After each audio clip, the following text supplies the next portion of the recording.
McKinsey and its coterie of associated consulting firms, they've effectively become consigliaries to mafia states. These are effectively organized crime groups masquerading as governments. I think one of the more terrifying things is, as you note, you just don't know how deep it goes, but you can presume that it is deep and insidious. Western firms, and especially American firms, that have transformed in recent years into being foot soldiers and henchmen for autocratic and authoritarian and dictatorial and clearly anti-democratic regimes around the world. We can talk about people like Jimmy Lai. Jimmy's trial resumes, and this is the first time that we've heard from him. He's 76, 77, a diabetic, and he has spent more time in solitary confinement than any other prisoner in Hong Kong, going on, over 1,100 days. The last nugget of courage is to hope, even in the face of what seems to be so bleak. I'm Casey Michelle. And I'm Elisha Maldonado. And this is Dissidents and Dictators, The Scoop. Hiya, a quick reminder, we're now releasing new episodes every 2 weeks to bring you even better stories and guests. Be sure to follow us on YouTube and Instagram at Dissidents and Dictators to keep up to date. We'd also love to hear your thoughts and questions, so reach out to us. Back to the show. Hi, Casey. Good morning, Elisha. How are you today? I am doing okay. How about you? I am doing wonderfully. I'm calling to you from beautiful Los Angeles, California, where it is 70 degrees and there's not a cloud in the sky, just like it is every other single day of the year here in Southern California. I would say that sounds nice, but I hate the sun and I like the cold, so... Well, that is certainly what it is your right to enjoy those things. I suppose that's why you like a good, cozy London pub. I believe the last time I saw you in person was in London. Yes. Well, first off, let's talk about that. England, my favorite place in the entire world, beautiful country, a great place to meet up with my podcast co-host and dear friend. Yes. We had a lot of events together. You sold out an event for your book, Foreign Agents. Yes, I did. I didn't know that was possible. The first time I've ever had a book talk sold out, which was a lot of fun. That was at the well-known Frontline Club in London. We had a great range of other panelists up there with me, and of course the audience themselves. And I rewarded myself with the biggest ever dish of fish and chips I've ever seen in my entire life. I didn't know it was possible for one human to eat that, but I proved myself wrong there, I suppose. What I most enjoyed about watching that was that you didn't use cutlery, but that's just a little tidbit for our listeners. The tartar sauce was excellent. Yes, I'm very grateful they served seconds of tartar sauce. But of course, we were there talking about foreign influence campaigns, and especially how foreign dictators, foreign autocrats target and manipulate Western audiences. And of course, much of our conversations in the past, and certainly much of my work, looks at the United States of America and how foreign regimes do that. But certainly the United Kingdom is no stranger whatsoever, whether it's out of Saudi or Russia or Rwanda or increasingly places like the United Arab Emirates itself. Many similar networks, many similar ways to what is taking place right here in the United States of America as well. Yeah, it was, well, and we'll get more into that too, because it's been quite a busy month, of course, with the U.S. elections and also being in the U.K. for them. And so there's a lot of that to discuss. And, we also, while we were in London, or I was in London, I got to go to Parliament and hear Sebastian Lai talk about his father, Jimmy, who we'll also talk about in a little bit. And so it was a good trip overall. We got to go to the Magnitsky dinner, and see great human rights advocates honored for the great Sergei Magnitsky, who was killed in a Russian prison 15 years ago. But let's talk about some of your specialties, because we have the U.S. elections, but we also have, let's talk about McKinsey, one of the most prestigious consulting firms in the entire country. They've been in the news again.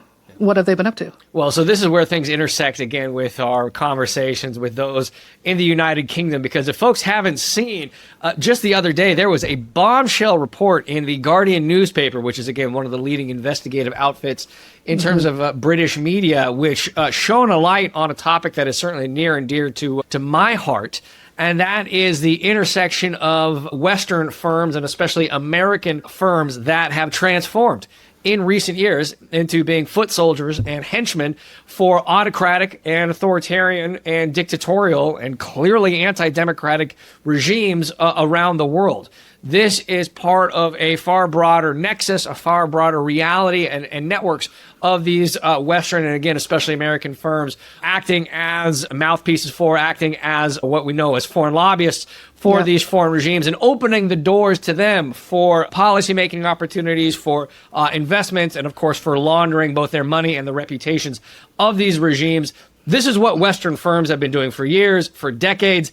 And unfortunately, as illustrated by this report in The Guardian just the other day, which we will link to in the show notes for this now includes the most nominally prestigious firms in the United States of America. And of course, we're talking today about McKinsey and Partners. I have certainly written about McKinsey in the past and its extremely cozy relationship with authoritarian regimes around the world. But this just added further fuel to the fire for what they have been doing for years and years. And then, beyond that, by the way, misleading, by all appearances, legislators in Washington as to their relationship with the Chinese Communist Party in Beijing, and, of course, helping strengthen the CCP's grip on power that much further, to say nothing of what the CCP is doing to Chinese nationals and ethnic minorities in places like Xinjiang and Tibet. It was a bombshell report, which we can get into right now. Yeah, I mean, are they...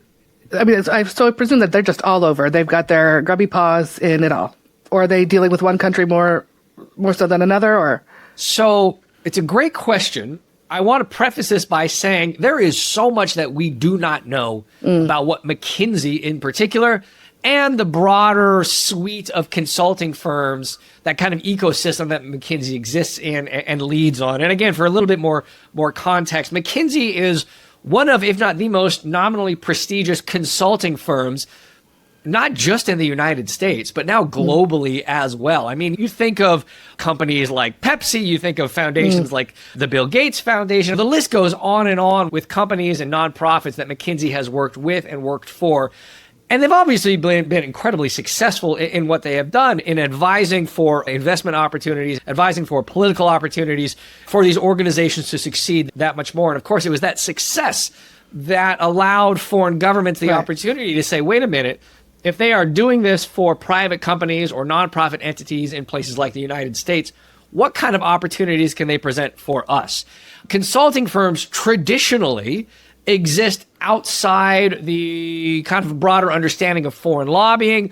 Traditionally, they have not necessarily had to register any of their work on behalf of these foreign governments, these foreign regimes, these foreign dictatorships around the world. Again, folks may recall that if you are a lobbyist for a foreign government in the United States of America, and if you are targeting other Americans on behalf of those foreign clients, then you do have to register that work. But what we have seen is companies and organizations and firms like McKinsey and other consulting firms, as well as other law firms and think tanks and others in recent years, circumventing those regulations and making millions, if not tens of millions of dollars in the process. This is all a long, convoluted way of saying, we don't know everything McKinsey has been doing, and that's for a few other reasons we can get to in the conversation, but we certainly know there are a few countries and regimes they have grown extremely cozy with in recent years. And the two that are top of mind, and certainly what we've seen in the reporting thus far, one is Saudi Arabia, which is, as anti-democratic, as bloodthirsty. I mean, there are a few regimes out there just so consistent in it that are accused of literally dismembering opposition journalists, to say nothing of how they jail women, treat women like effective chattel, so on and so forth, and as well as the regime in China, the Chinese Communist Party and its related proxies and entities. And the new reporting, again, in The Guardian, did shine a light on both of those relationships with both Saudi and China. I think one of the more terrifying things is, as you note, you just don't know how deep it goes, but you can presume that it is deep and insidious. You can and should presume it is deeper than we are aware of. There was a congressional hearing in Washington earlier this year, in February of this year, that I had the great and good honor of watching from start to finish. And it was dedicated to figuring out what it is that American consulting companies are doing and have been doing broadly on behalf of foreign dictatorships, but most especially on behalf of the regime in Saudi Arabia, and the question propelling it really being, why don't we know more about what these firms are doing? Now, it was McKinsey that was brought forth. It was the Boston Consulting Group. It was Teneo. Again, these are some of the leading consulting firms in the United States of America. And what was really striking, almost shocking in certain ways about this, is that the legislators that were hosting this hearing, they were asking these consulting group higher-ups. They were saying, what are you doing on behalf of the Saudi regime? And why aren't you telling us more about it?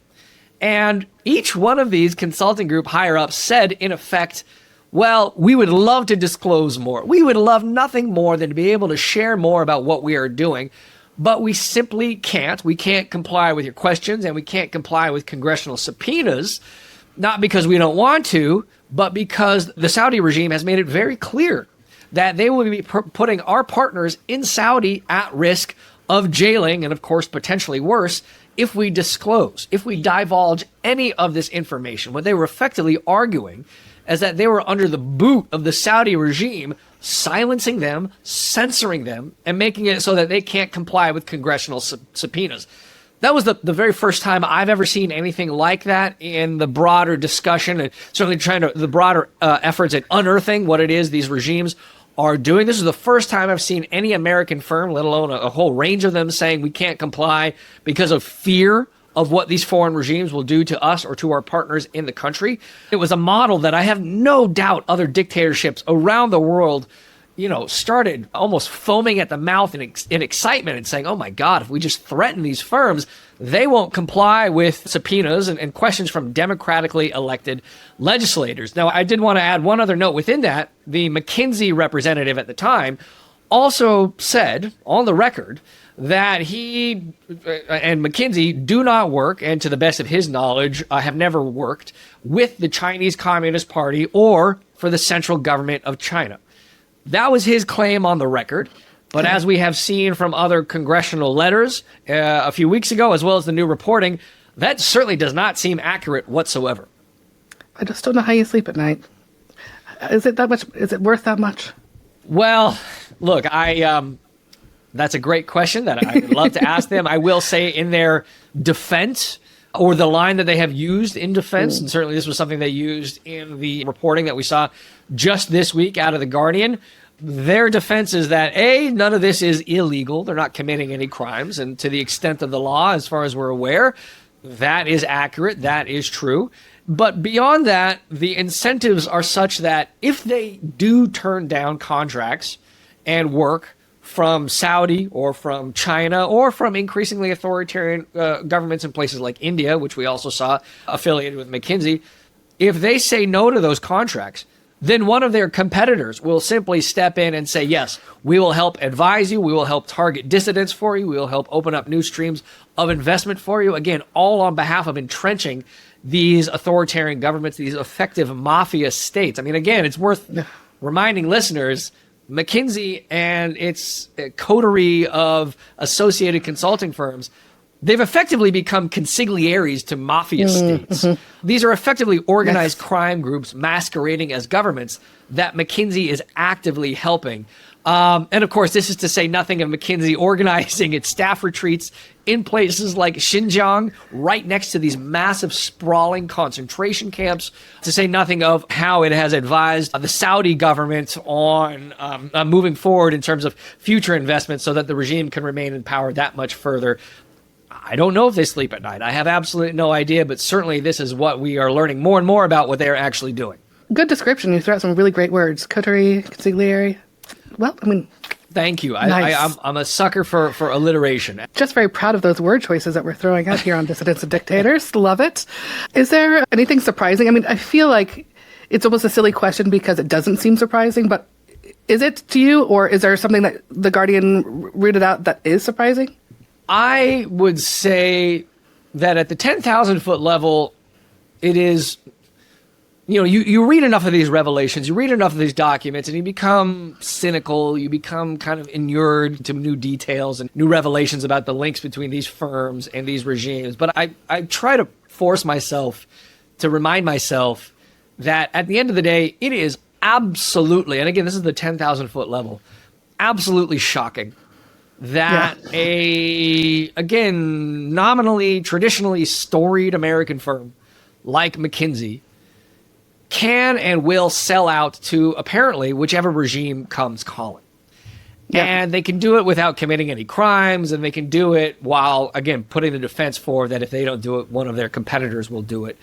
But the fact remains that at the end of the day, it is McKinsey that has willingly signed up to work with either the regimes or proxies for the regime, right? That are among the most fascistic, that are among the most bloodied and bloodthirsty, and that are the authors of some of the most anti-democratic and in certain cases even anti-American policies around the world. I mean, I think we have to think at the end of the day that McKinsey was actively aiding and abetting a regime in China and its related proxies that we know is now one of, if not the centers of anti-democratic forces and movements. And who knows what the future holds in terms of military adventurism in places like Taiwan, to say nothing of how China has continued supporting Russia in places like Ukraine. I mean, you can just go down the list, and it is absolutely shocking that a firm like this apparently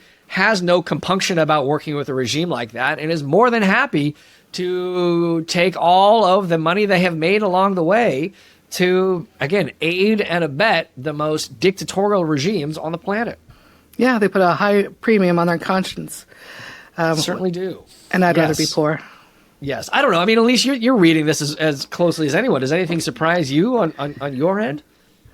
No, just I think how prevalent it is, but not obvious at the same time. Like, they're just getting away with it in front of everyone. Yeah. And no one's really saying anything. Maybe it's because of working with you and reading your books and working together as closely as we do that these things are becoming more obvious to me in a way that they wouldn't have been before. Well, and so now I'm seeing like, people are paying more attention to this. Maybe that's some of U.S. election stuff and we're kind of in the forefront, but getting away with it, but still becoming more increasingly aware. Look, awareness is the first step, but I think you're absolutely right, Elisha. These firms, these regimes, certainly in the case of sometimes getting away with literal murder, right? Again, think of the case of Jamal Khashoggi, right, dismembered by he appeared on the orders of the Saudi despot MBS.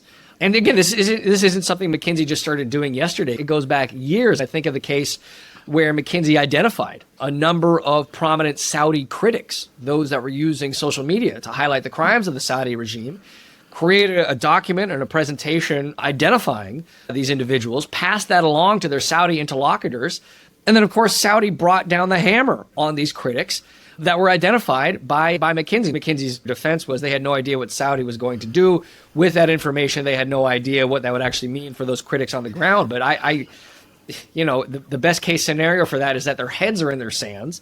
Heads in the sand. I suppose they should have consulted someone about what they thought Saudi would do with this. But I think that claiming naivete is that doesn't pass muster whatsoever. And I think it is long past time for far more attention, far more criticism to be brought to bear on McKinsey and its other allies in the world of consulting firms that have transformed into, again, to use that word from earlier, consigliaries for what are effectively organized crime groups masquerading as governments.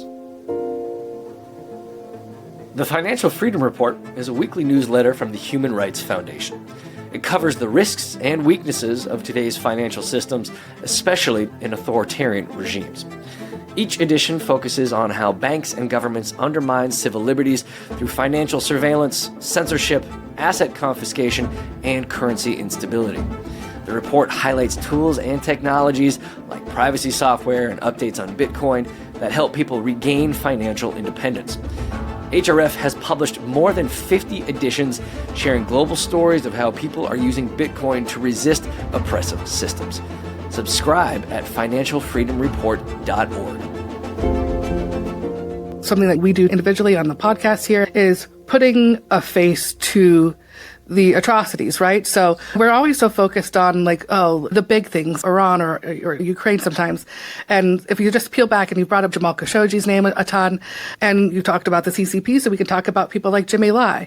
And if you peel it back and you go, actually look at the face of a human being who is suffering under this regime that you're working for to make yourself rich, then I feel like that changes the narrative. And I think that's the way you change hearts and minds among the general public. It's like, well, now look at this beautiful person in prison. Jimmy's just went on trial again yesterday, took the stand for the first time. And you look at a beautiful person like that, and you go, that's the cost, really.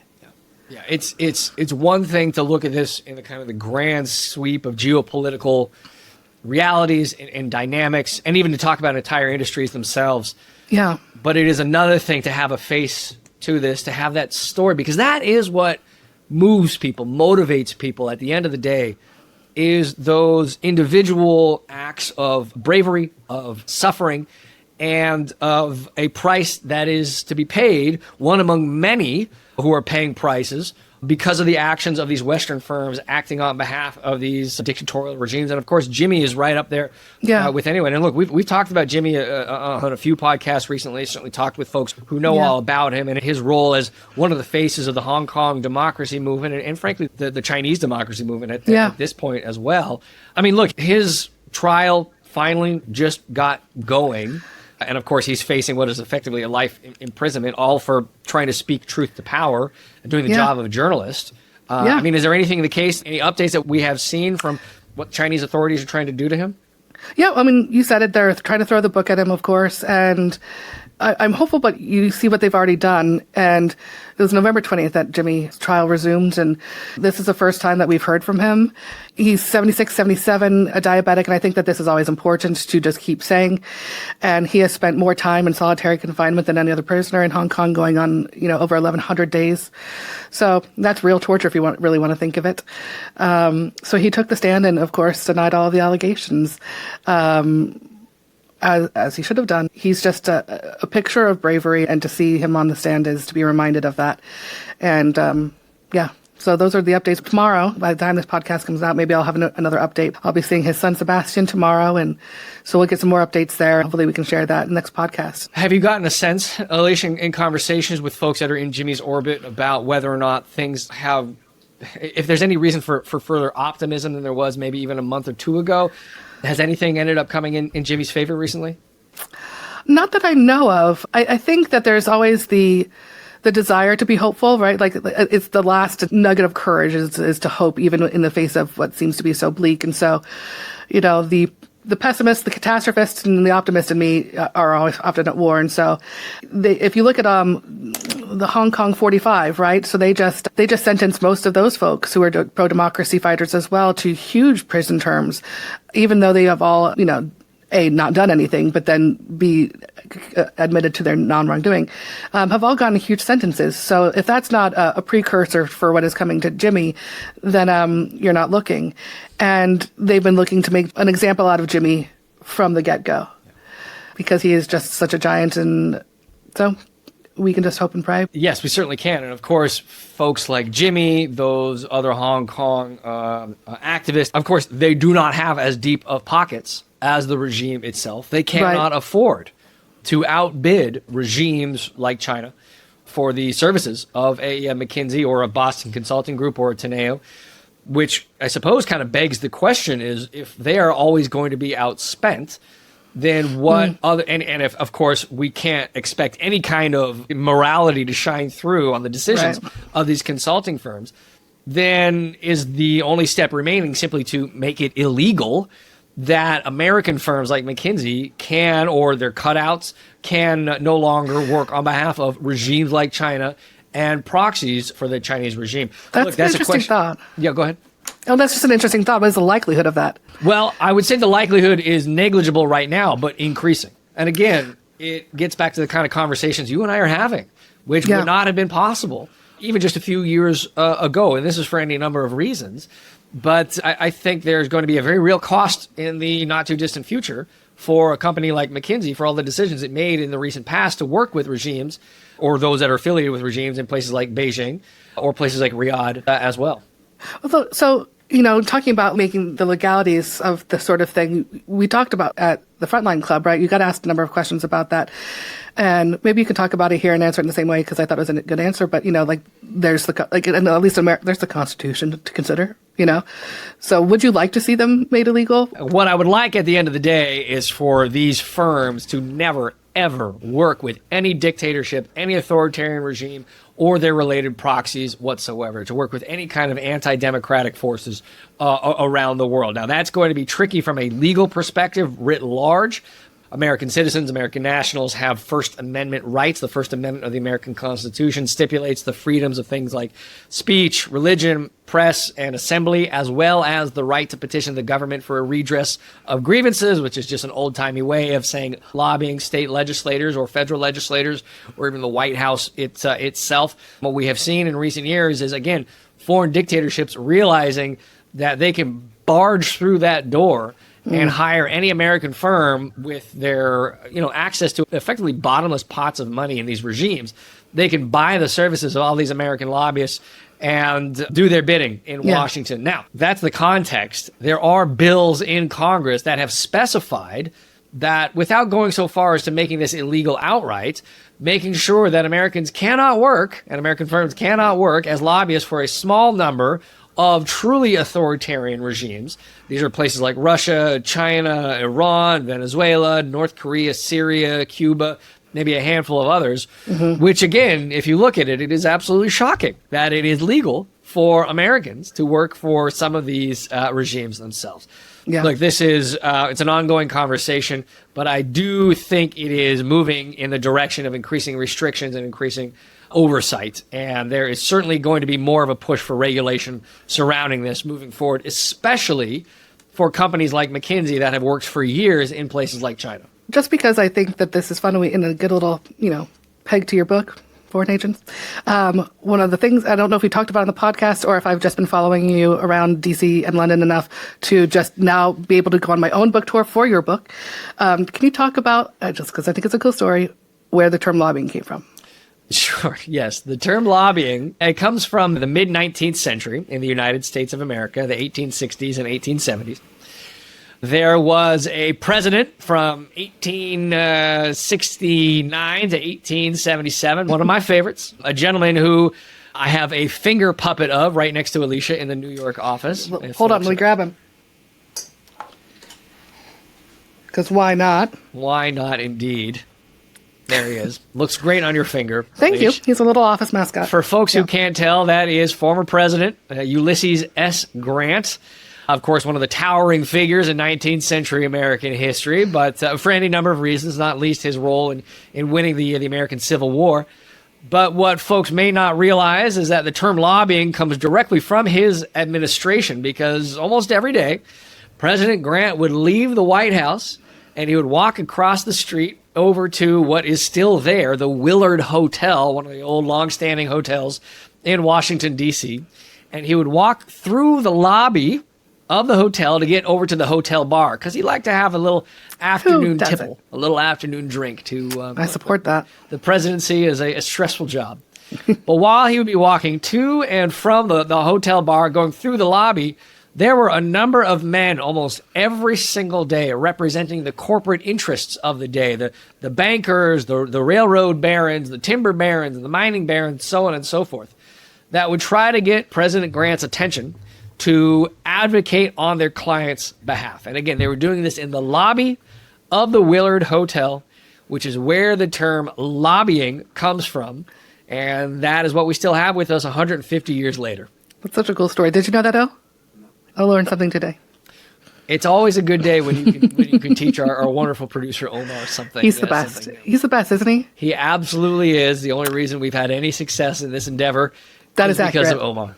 That is accurate. And y'all can see his hair, but it's perfection. I will certainly be lobbying for more folks to send more appreciation to Omar. Write into us, Dissidents and Dictators, Instagram, Twitter. If you'd like to see Omar's hair, we'll put it on social media, but you just have to let us know. I think that is probably a good place for us to wrap up the conversation today, Elise. It was great joining you today. I'll see you in New York here shortly, and who knows, maybe we'll even have more information about what McKinsey has been doing, and of course, hopefully, some better news on Jimmy Lai's case in China as well. Let us hope. See you soon. Let's work on being back in the office together so we can sit across from each other. I think that would be great. I miss my Ulysses S. Grant finger puppet, and I also miss you and Omar. I miss you, and Ulysses says so as well. All right. Thanks, Elisha. I'll talk to you soon. Bye, Case. This episode is produced, engineered, and edited by Omar Al-Fotihi. Our intern is Sage Gibson. Dissidents and Dictators is a production of the Human Rights Foundation, a nonpartisan, nonprofit organization that promotes and protects human rights globally with a focus on closed societies. We promote freedom where it's most at risk in countries ruled by authoritarian regimes.